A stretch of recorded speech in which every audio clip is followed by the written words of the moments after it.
And we are live. Happy Sunday. Another beautiful Sunday live. How are you?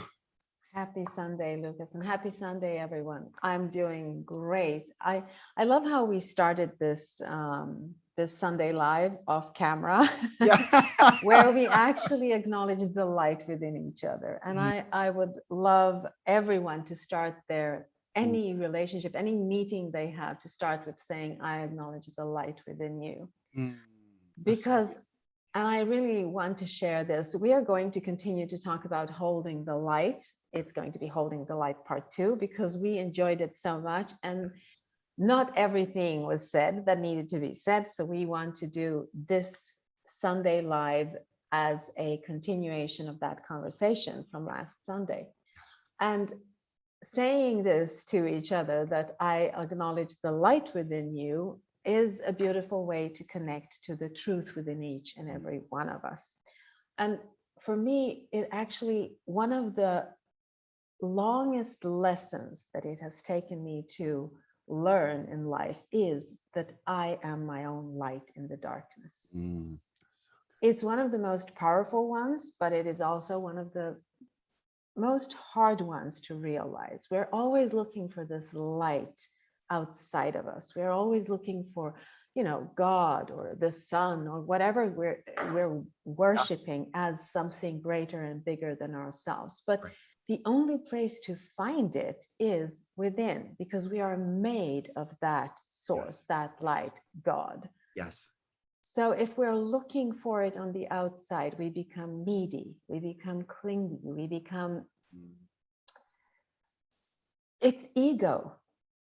We become the ego. And it took me such a long time to realize this, to sit in that knowledge that regardless of what is happening around me, I am my own light in the darkness. I am the one shining the light on my path.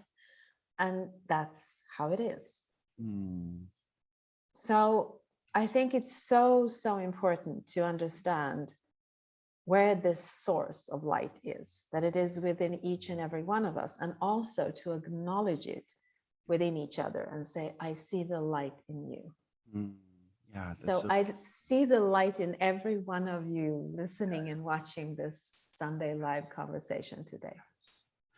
That reminder, it's easy to go out into the world and get beat up. If you want to experience pain, that can be readily available for everyone. However, when you, like you just said, I acknowledge the light in you, I see you, I see you. That is probably the greatest gift that we can give each other, is to say, I see you, I see the light within. And we've talked this week, we had to, oh man, almost got me for a sec. We had to put our dog down. He was dying and we took him to the vet, and I have not felt that just guttural pain in so long. And I was reminded growing up in the pain that I grew up in, and the environment I grew up in, and the fear and the chaos and the craziness and I wanted to, one of the things, like talking about holding the light, what I wanted to share, and I'm not sure if I have the right words for it, but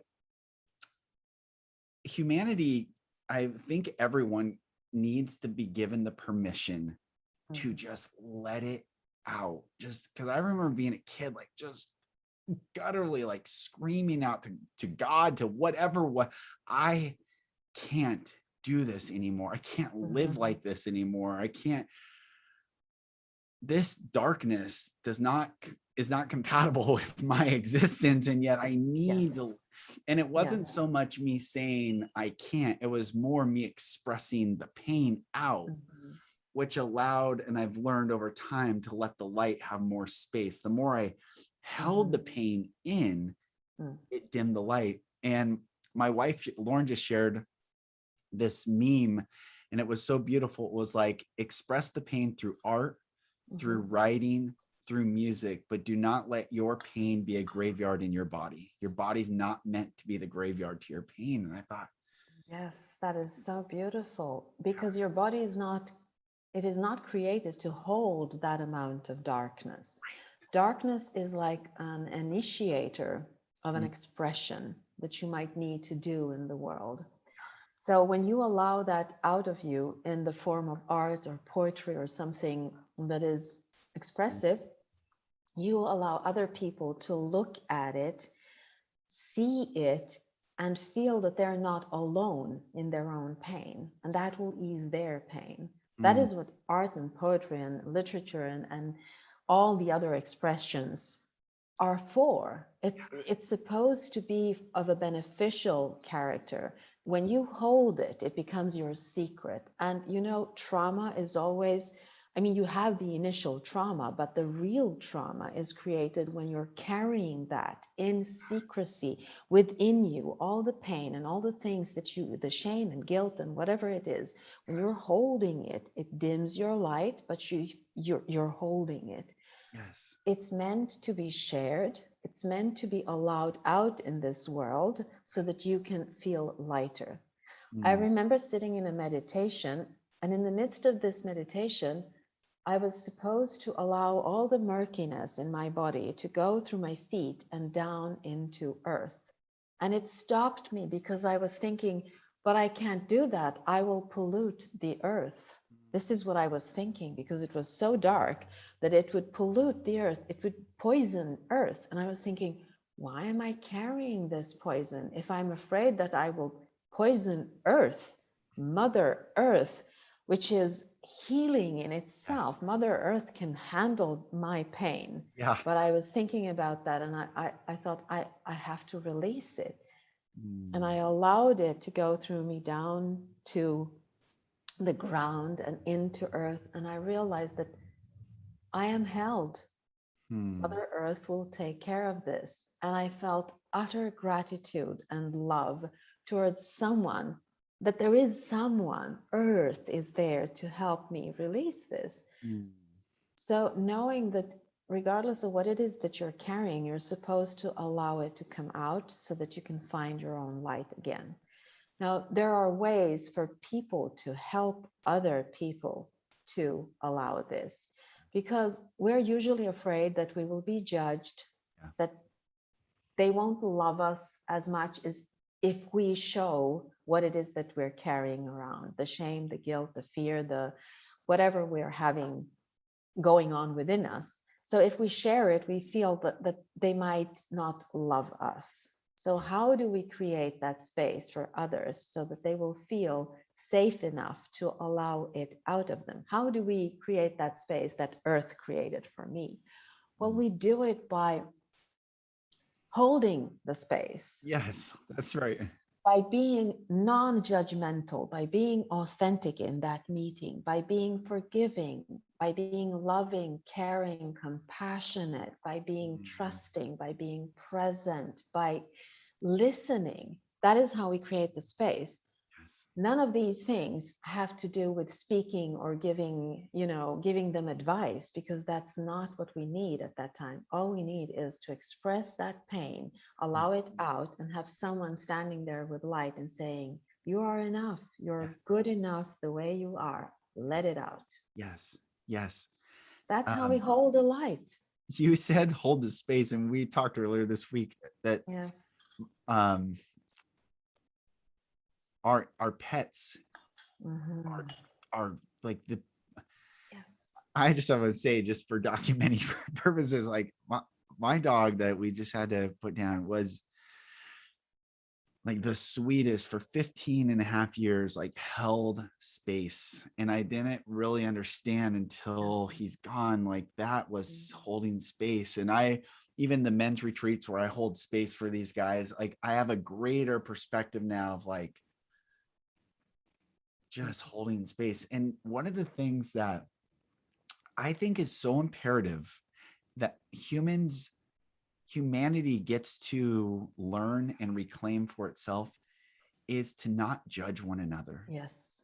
Yes. It's like this is one of the things that I tell my clients and what I say at the men's retreats. I don't care what you've done. I don't care if you've done the most heinous, wretched thing. if you are here to heal, Mm. then you're here to heal. I mean, that holding space and non-judgment allows everyone to feel like, okay, Yes. this is what's gone on, and share Yes. that. And, Yes, because you do not keep them prisoners in their past. right. You hold space in the now moment so that they can become something else in the future. If you Mm, hold them prisoners in the past, yeah. if you remind them of all the bad things that they've done, then you're dimming the light and you're actually not making it easier for them to find any light in the future. So saying, I don't care who you were, all I care is who you are now, Mm, because that determines who you will be in the future. When my brother, who was for many years of his life, he was addicted to drugs. mm, And when he was free from his addiction, which he's been free for, I think, 15 years now, but when he became free from his addiction, he mm, came to me and he said, I won't blame you if you will never ever believe me because I've been lying so much in my life. So it's okay. I won't blame you. And I stood there with him, even though he actually did lie. As soon as he opened his mouth, he lied mm, before. yeah. And now that he was free from it, I was looking at him and I could see my brother. When I looked into his eyes, I didn't see the addiction demon in his eyes. I could see him, the Mm, light underneath everything, the light that is there. And I told him, it doesn't matter what you've done. All that matters is that from now on, we tell each other the truth. Now, mm, this is maybe 15 years ago, and it's been a beautiful journey because he has never lied to me mm, since then. But if I would have said, you know what, I don't trust you, your track record tells me I can't trust you, even though he's standing there telling me that this is who I was, but I'm trying to become something else. mm, So for me to hold the light for him would be to say, it doesn't matter. It's not even a question of forgiving, because when he lied before, he wasn't himself. He was under the addiction. It wasn't him. It right, was something else going on, a different kind of energy going on in his body. right. Why would I judge him in the now moment, looking at his track record, when I'm looking at a vulnerable human being Mm, telling me that I am sorry for what I did and I will try to be better, I will not lie anymore. mm, So holding the light is to say, I see you, I see the light in you, and I am here for you. yes. And we've never talked about it even. Mm, This is actually one of the first times I probably mentioned in some other Sunday Live, but I never talk about this otherwise because it's natural to stay in that space and say, it's okay, I believe you, right. to allow someone to shine their light, not remind them of what they did to dim their light. Yeah. Because obviously and this is, I think, the crux of healing. Yes, Hurt people hurt people. yes. And so he was hurt. He grew up in the same home Mm-hmm. you did. And Mm-hmm. his need to Mm-hmm. avoid that pain and stuff that Mm-hmm. pain down led him to a path that Mm-hmm. momentarily numbed that pain out. Mm-hmm. Of course, that's a natural Mm-hmm. thing. And this is why addictions, when I work with men, is like pornography, sex, lying, money. Of course, you're going to try to numb out Of course. your pain until you can be honest. And I'll not like, I get chills right now. Like, let's let it rip. It's okay. And I can share the dirty, it was dirty, my experience of my life and my childhood and my Mm-hmm. experience, and be a witness and say, Mm-hmm. doesn't matter how dirty Mm-hmm. it's perceived, light melted all away. And I remember one of our Always. first calls, you and I, Yes. everyone listening, it's actually physically all the abuse categories. And I had this like tar on me. I was telling you, I always felt dirty and I had fasted for 5 years. I had strived so hard to clean this feeling of dirtiness. Like I was dirty, I was broken, something was wrong. And you were like, describe it. And I was like, I have this tar, almost like the movie Venom, this character that's like, it was like moving and I couldn't get it. And you said, well, you're the light, increase your light and burn it off you. And I got chills right now. I saw that and I just like intensified the heat of my light and burned it off. And it has never come back one time from that very moment. And it's such an incredible concept of light being emission of allowing us to see, but also heat, purification, healing, like many aspects of light. Yes, because there are no shadows in the light, and this was a shadow. So if you increase your light, the shadow has to disappear.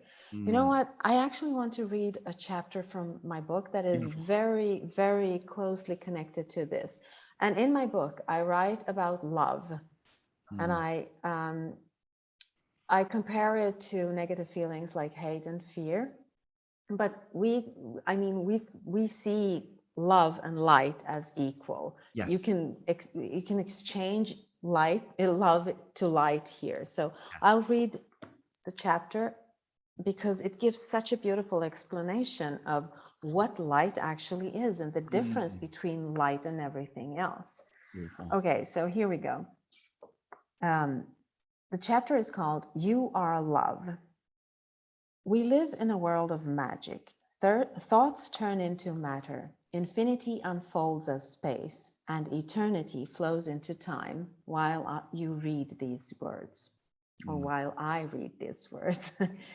When I was a child, I could see the enchanted machinery behind the real world. I knew that the universe and I were one, and that the universe was my partner in creation. All I had to do was ask, and the universe would provide unconditionally. Since I chose to be born to parents who, due to their own emotionally scarce childhoods, did not know how to express genuine love, my inner conversations with the universe were often about love. What is love? I would ask. Where does love come from? And how can I get more of it?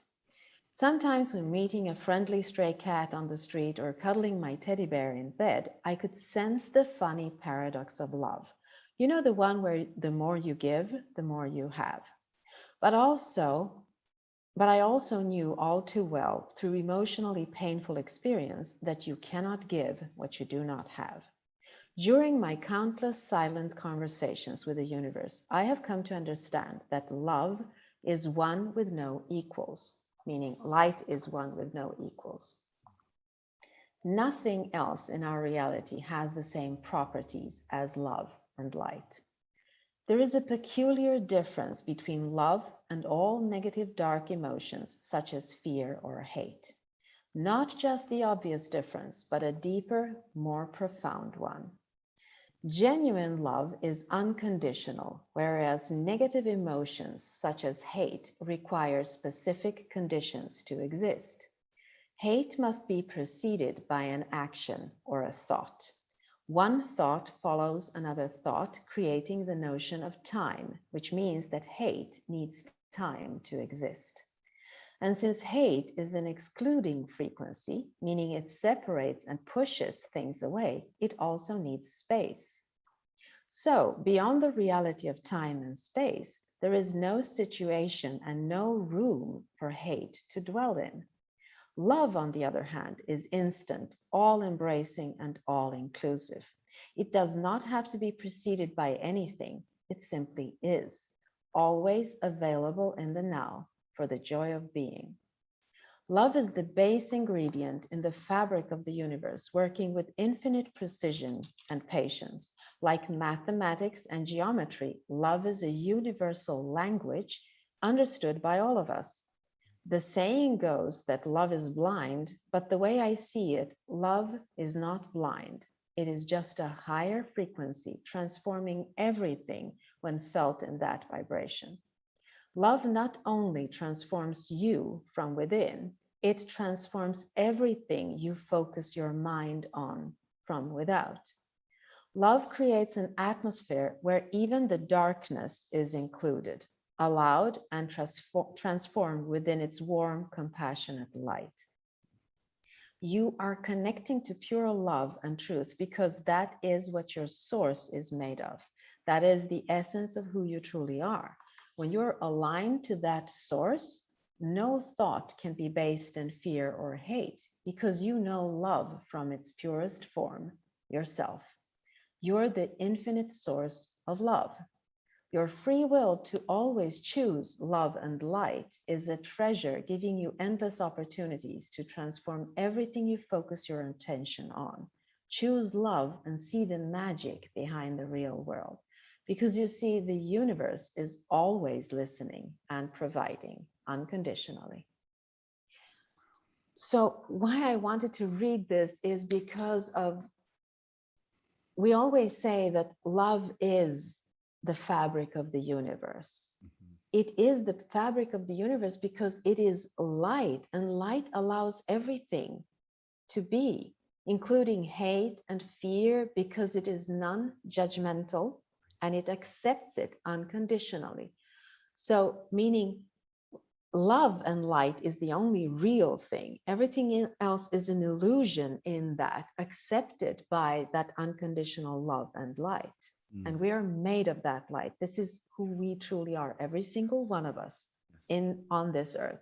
So when we judge someone, we are actually looking at their ego, at their past, at the illusion of them, not at the real thing behind the illusion. So when we started our session before we went on camera live, and we said, I see the light in you, that was to see beyond all the ego, all the forms, all the illusions created in here, and saying, I acknowledge the light in you because that is who you truly are. And that's how we carry that light for each other. It's I said this on a podcast the other day. No child is born with hate. No child is born racist or judging or rejecting love or fearful. No, we come into this world pure beings of light. Trusting, present, receiving love, loving, asking yes. for what we need, receiving when we are given what we need. Yes. Until we meet trauma in the form of parent, in the form of schoolmates, in the form of teachers and society. And yet, what a beautiful hero's journey that we all get to experience because we are that light, given the opportunity to react to that darkness or express that darkness out of us and still hold the light. We get to hold the light. We get to reclaim that which we really are. And we are the light of the world. Jesus, using a scripture verse from the Bible, Jesus doesn't say, if you believe these things, then you're the light of the world. The very first sermon he gives to the world, stands on the stage and says, you're the light of the world. Absolutely. What? I don't have to believe this or do this or say these special little words. No, you're the light. Yes. And here's the thing. We are here to explore how it feels not to be light. Yeah. That's the funny rush of a surprise here. We go into this illusion and then we see the shadows, we see the contours of the form. And if we forget that we are the light, that there are no shadows in the light, then we start believing in the shadows. And when we start believing in the shadows, we are lost in the ego mind. Right. So we're not supposed to stay in the light all the time. We're supposed to explore this reality, but know on our journey that if it is too hard, all we need to do is go within and realize that you're your own light. As I said in the beginning, that was the hardest lesson for me to understand. And I keep forgetting this. I mean, I know it, and I still, when I encounter an obstacle or some darkness, I forget that I'm the light. I start looking for the light on the outside, and then I remind myself, wait, here we go. I am the light in the darkness. Yes. That is who I am. And when I start reminding myself of this, I go, okay, so how can I bring light to this darkness? And when I start thinking in that way, I start looking for the brightest side of the darkness that is in front of me. And that gives me joy here to look at it this way because it's a solution. Yeah. Yeah. And that this is also what it means when, when Einstein says that we can't solve the problem with the same consciousness that created it. That is exactly what it means. You have to go higher. You have to say, okay, so if we look at it from the brighter side, if I turn on my light here, what do I see? Right. And you know what? When you turn on the light, you can see the connection between things. Yeah. If it's not on, if it's in a shadowy mode, you will only see the contours of things and you can't see how they're connected. It's like walking into a dark room, and instead of turning on the light, you start beating around you in fear because you're afraid that something might come close to you. Great point. Turn on the light so you can see where things are, and you can go around, over, through, whatever you need to do. Yeah. But you have to turn on the light so that you can see how they look like. Right. Turning on the light means to acknowledge that a non-judgmental way of looking at things will always give you more information because there's more light in that. Yeah. Also, it takes courage to find the Yes. source of light. In that analogy of the room, staying in fear and swinging might keep a physical space of distance for some perceived threat. Yes. But it really takes courage to walk to that wall and feel it and find that source of, the light switch and turn it on. And when we can remember that there is no external light source, there is not, it does not exist. Everyone, many who are watching, I mean, thank you. There's so many beautiful souls watching, but we all know there's no external light source. It is within. And there was a time where collectively humanity would, there's documented times in history, even Abraham Lincoln, the great president during the Civil War, which kept the United States together, called for a national day of mourning and repentance. Essentially, like, it didn't matter if you were on what side or the other, like, let us all heal together, express our pain together, mourn together, because there is something to be mourned here. It wasn't like some external source. It was internally releasing all this pain and guttural experience that we've been holding on to, trying to look proper in society, and I'm okay, and look at me, and I'm buttoned up, and I have everything together. And deep down, it's like, I mean, I know that the amount of intestinal and gastrointestinal issues in the United States has just shot through the roof. I was diagnosed with SIBO and diverticulitis years ago, and that was all due to unhealed trauma.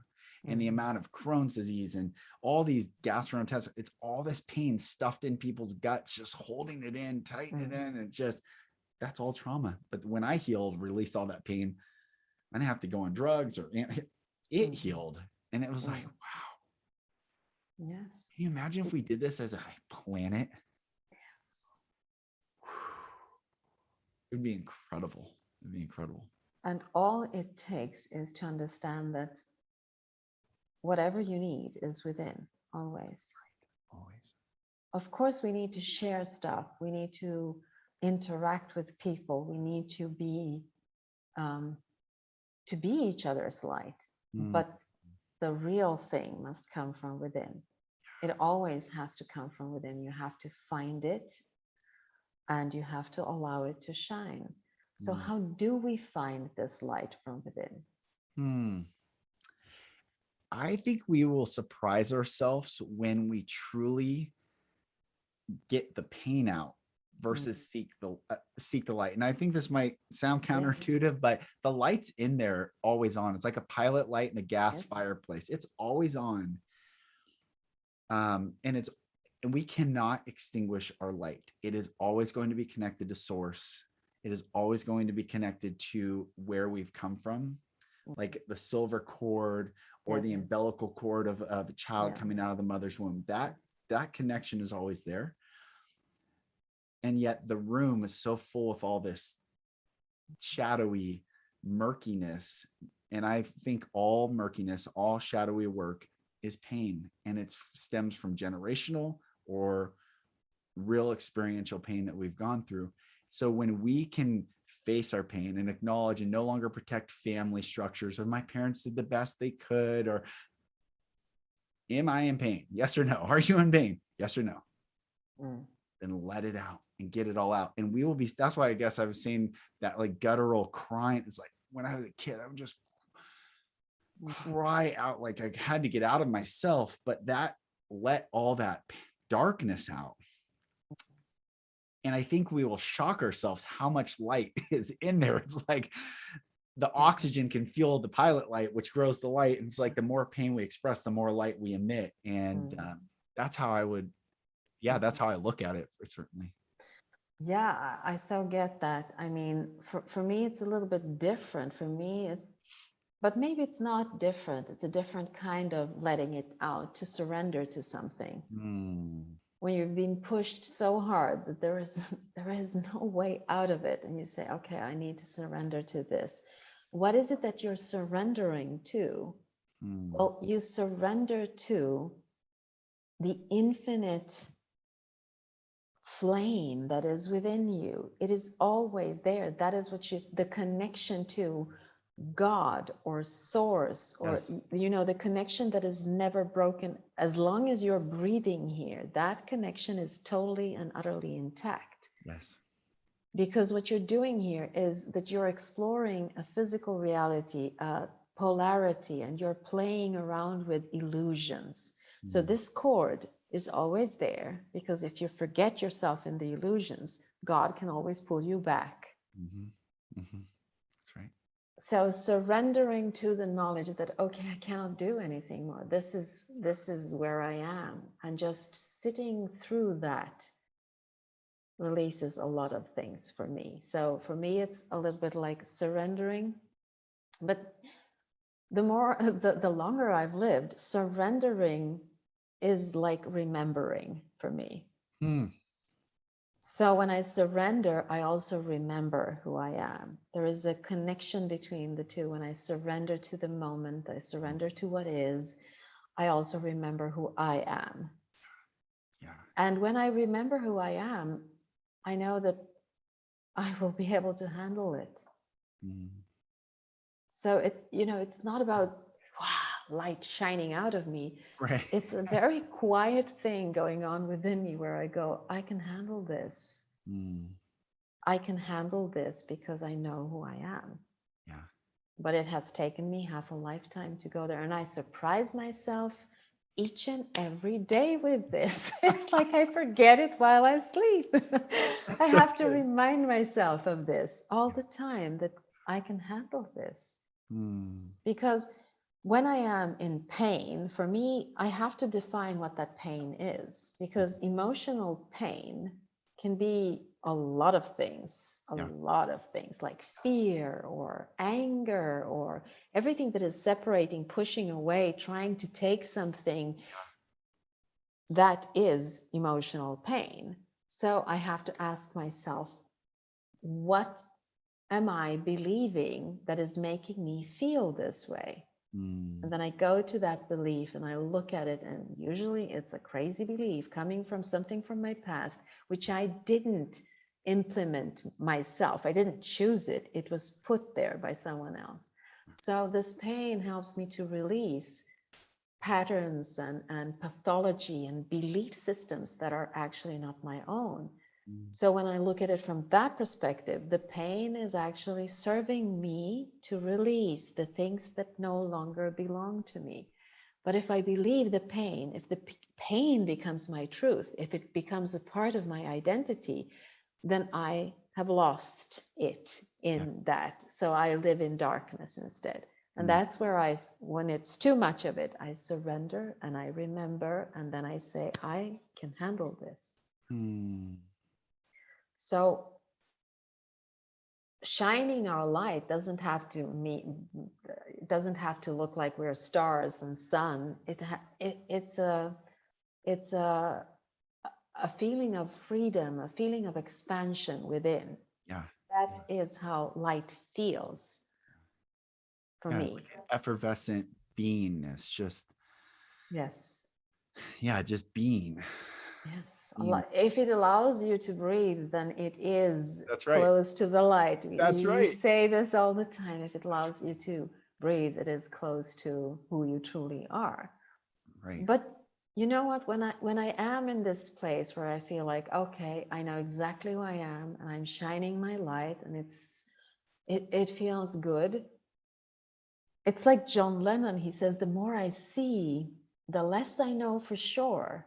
Mm, So it puts me in a state where I actually am not sure what it is that I'm looking at. It's like mm, becoming a child again, yeah. looking at it from a higher perspective and asking questions that you didn't ask before because there's more light on it and you can see more aspects of it. And something that looked like the truth to me, when I shine that light, when I know who I am, I can say, well, I don't know if that was the truth. There are actually different perspectives of this. Mm, So it allows me to become non-judgmental. yeah. That's It's interesting how, yeah. you sharing that. Also, we are in a society right now. I think that people, I use this term a lot, the Great Awakening. I've been talking about the Great Awakening. Benjamin Franklin was the first person that coined the term Great Awakening Mm. in the late 1700s. But there's an awakening again. And I think this awakening is the feeling safe enough to ask questions again. Who, Yes. what, when, where, why, how. Mm-hmm. And then this seventh question, which is so necessary for humanity, is so what? Mm-hmm. Like, why? So I understand that there's light. I understand that this is how Mm-hmm. but so what? Give me the greatest purpose. What's the benefit? And the benefit of so what? Why holding the light is so direly crucial to our beingness of just Mm. is because it's the truth Yes. of who we are. And it's the only way we can be free to continue in our beingness. Mm. Is holding the light, and love allows our freedom and knowledge and expansion to, like John saying, it humbles. The Mm-hmm. more he sees, the more children are humble. It's only Yes. the adult that says, I know, I know I've exactly. read, I have a degree. Who cares? Like, there's no way we know. and asking these questions again, and the great awakening of humanity to say, how did these how is this? How did these people get to where they are? Mm. Who are they? What are they? Who am I? What am I? Where did I come from? All these questions are beautiful because it's like fuel to the fire. It's energy to Yes. the light. It just Igniting. fuels it. Yes. It ignites Yes. it. Yeah. Yes. Absolutely. You know, the first time you said hurt people hurt people, Mm, I was thinking, I don't think that's true because I was hurt and I'm not hurting people. And then I went a little bit further in my mind with this and I was thinking, but I am people and I'm hurting myself all the time mm-hmm, mm-hmm. Yeah. because I didn't put myself in that equation. So, of course, I'm kind to everyone else, but I'm not kind to myself because I have patterns from my past Yeah. that will keep me in pain and I will inflict pain upon myself, which means that my world is tainted by this pain. I'm not perceiving the world as it is, I am perceiving it through my pain. That's right. And what It's am I creating? You know, where our awareness go, attention, where attention goes, energy flows, and that's what I'm creating here. So it might look like a beautiful thing, but if I am in pain, I am not experiencing that beauty fully. right. So I need to put myself in that equation. So hurt people do hurt people if I Yes. put myself in that equation. And I read a quote by Maya Angelou, which I love, which it says, take a day to heal from the lies you've told yourself and the ones that have been told to you. That Mm, is how you stop hurting yourself and holding the light for yourself. Because we can be masters at holding the light for everyone else and not hurting anyone else, but hurting ourselves in that process. right. The I say, the conversely is true as well. Healthy people heal people. Yes. And but the word is so important, is healthy, not healed. Hurt people hurt people. And that's a state of beingness and pain. That pain gets expressed to another. we're always in this process of healing. We're Yes. always in this process of expansion. So it's not healed people heal people. It's healthy people in the process of expanding their health, allow that pain to no longer pass, which then gives another person the safe experience to breathe a little bit more. And then that continues. So I think it's so big. Yeah. You're right. We hurt ourselves. Most of all, I mean, I read a thing from A Course in Miracles that really stuck with me, and it said, it was today's lesson, and it said, I will not hurt myself today. I had to read this several times because I was thinking, oh my God, this is so true. We are hurting ourselves all the time, and we think that it's okay because no one sees it. Right. But it's not okay to hurt yourself. Right. Hurting oneself can be so many different things, like perfectionism, for instance. When you do something that is really good, let's say that you write a book and it's really good and nice, and then you go in there and you look for the flaws in it because you are not satisfied with what you did. Allowing things to be as they are, not going in and beating ourselves up for small stuff. It's not important. Just leave it the way it is. Allow yourself to be in the now moment and feel gratitude that you're breathing and that you're alive. And this is what I mean when I say I have to remind myself of this every single day, that I am the light in the darkness. Because I can hear this voice in my head telling me that, you know what, that's not good enough. You could have done better there. Oh, this should have been done this way. And I'm like, shut up. I do not hear you. Yeah. Because why are we allowing this voice to dim our light all the time? It's like a switch. You turn it off all the time. And I'm turning it on, and this little voice turns it off all the time. Right. I think we actually do need to put ourselves in that equation, and that's how we heal the world. You can, as I say, you can heal lots of people around you, but if you're not healed yourself, you will not be able to enjoy whatever it is that you're doing here. Right. You'll be so self-consumed too. Yes. And that's getting back to holding space for others. If you're always thinking about yourself, there's no place to hold space for another person. And while you're talking and letting things be where they are, have you seen I think it's called Fantastic Fungi, the Paul Stamets documentary about mushrooms? No, I'll send it to you. It's truly incredible.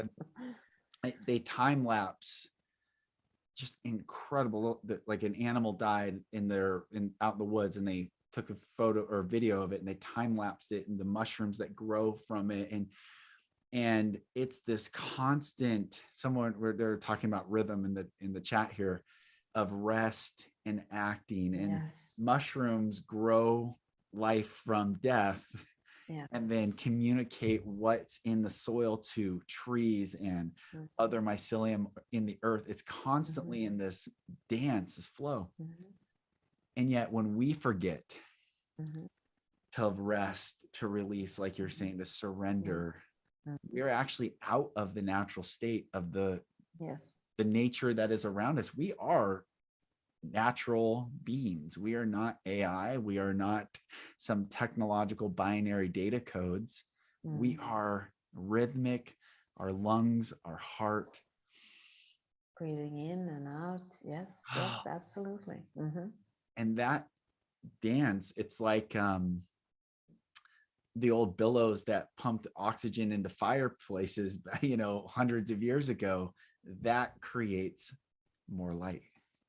Absolutely. It's about, when you talk about the fungus, it's about knowing what to do with the pain. Yeah. When you know that it is there, you acknowledge it, and then you can release it.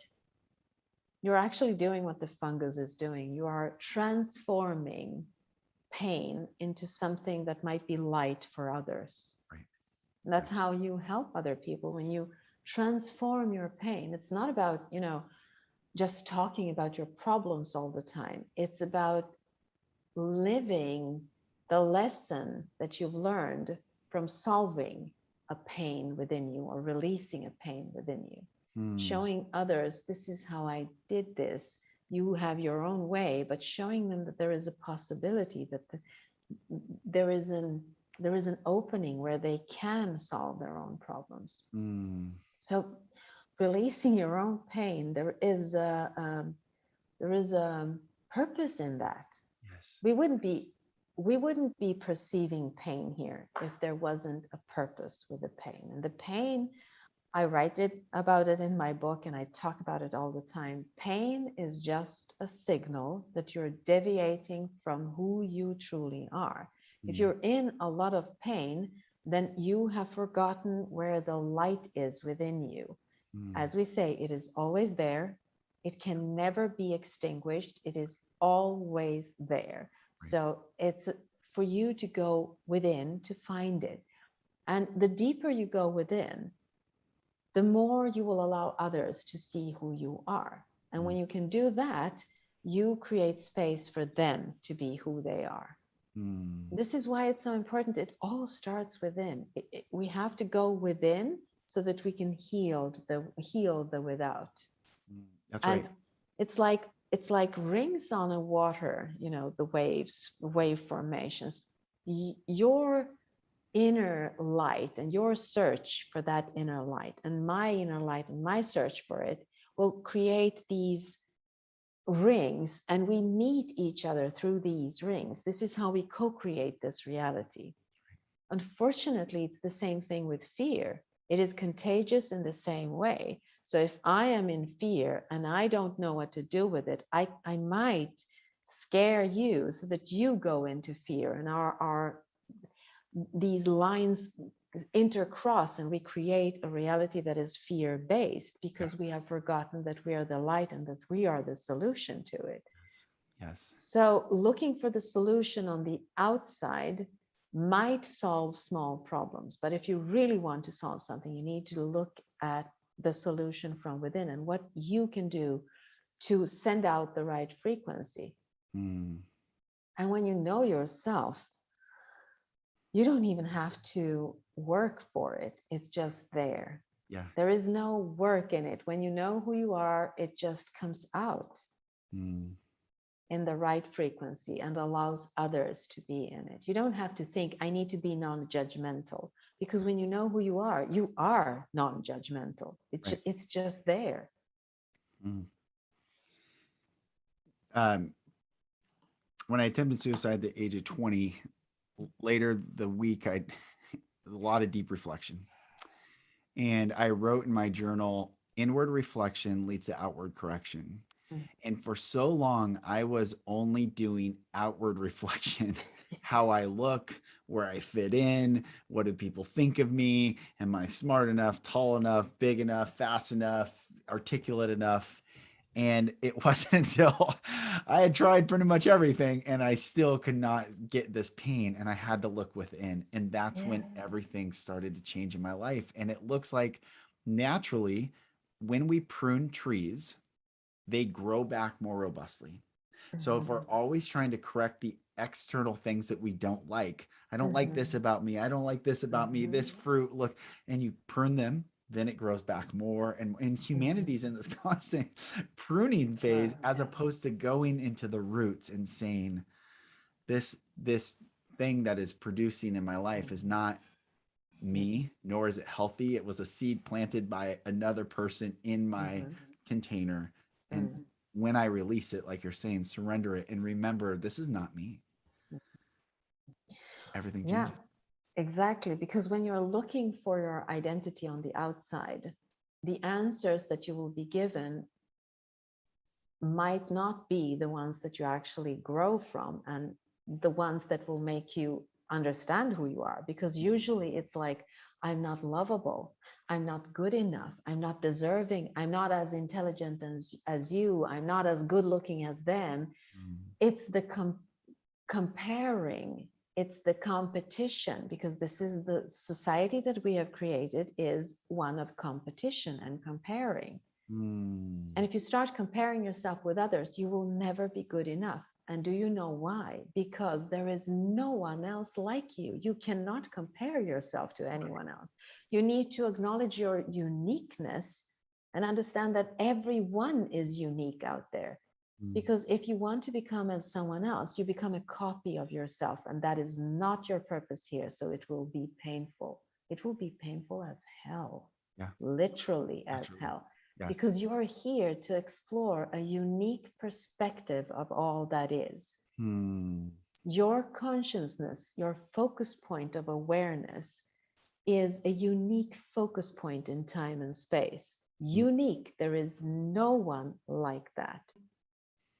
That is the perspective that God chose through you. God wouldn't choose the same perspective in different people, because that would be counterproductive. You choose to have as many perspectives as you can, which means that each and every one of us has a unique perspective. And if you try to be like someone else, you miss the target.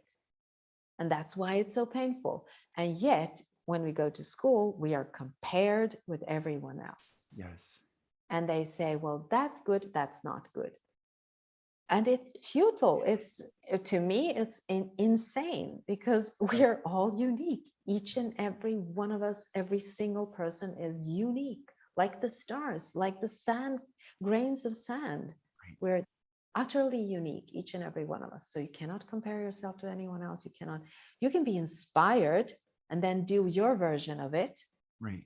And that's not as painful, or that's maybe not even painful at all. Right. But unless you know who you are, that you are a unique focus point of awareness here, you will try to be someone else. And that will always put you off your path. And that in itself is a deviation from who you are, which will create pain in your reality and your life. That's right. I just had this realization for a while. There's a narrative that Solomon was the wisest person to ever live, but Solomon means Sol Oman, sun and moon. Yes, Sol Oman. Yes. Yeah, sun and moon. And this gets back to yin and yang, where in the daylight, in the sun, there are shadows. And in the moonlight, there is darkness, but there's still light. And the wisdom of understanding to know where the light is, regardless of day or night, is the space that we can hold. And I think this is where true wisdom is found. It doesn't matter if we're in darkness, there is always the light, and is the light of the moon. Yes. And it doesn't matter if we're in daylight and it is all light, there's always shadow. Yes, absolutely. That's a big thing. I've been struggling with this. Like, what does Solomon mean? Solomon means sun and moon. That's where we get monkey, moon key, monsters. It's the moon, stars that come, like all these play on words and nomenclature and the anagrams and all the things that are happening. But sun and moon, there is light and there's obviously shadow, and there's darkness and there's always light. It's a beautiful concept. For me, when you say it this way, Solomon would be the balance. Balance. Yes. Yeah.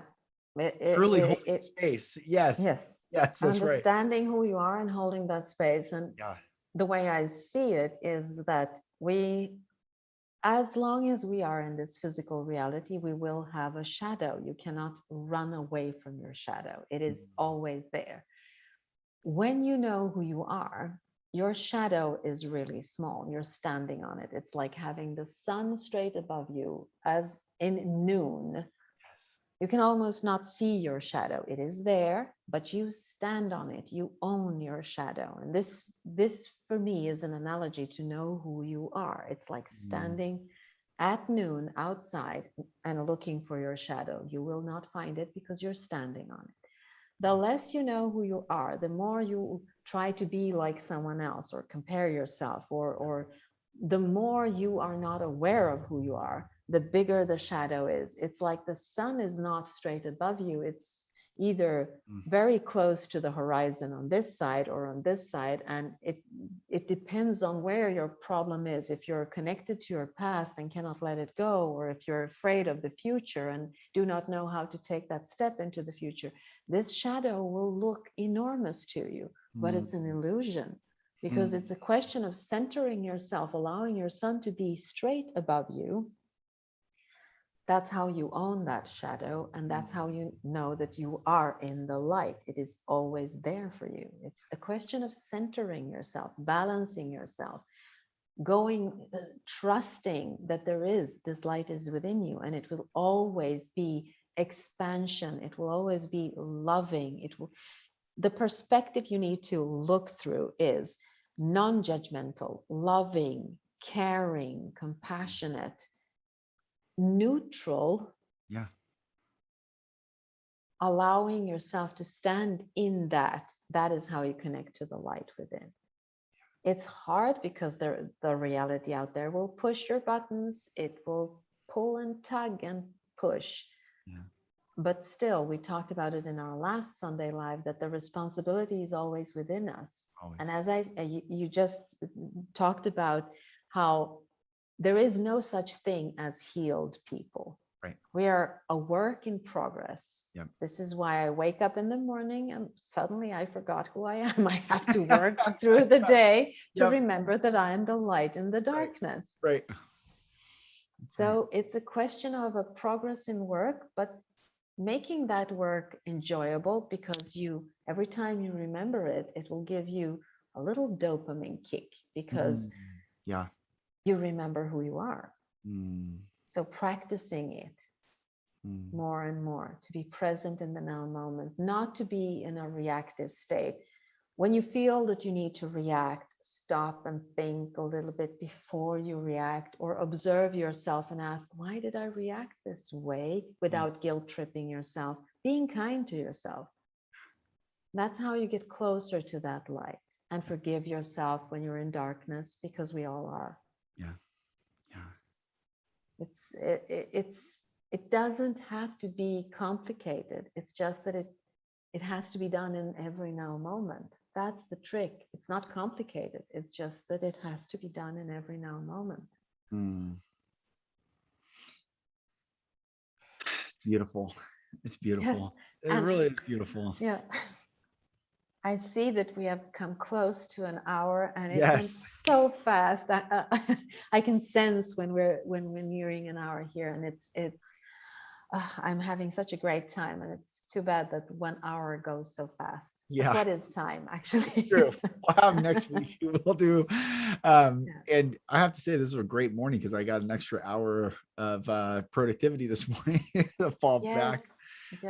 I just want to say thank you to everyone. Lantern, Peace Network Worldwide. You have a huge fan in them.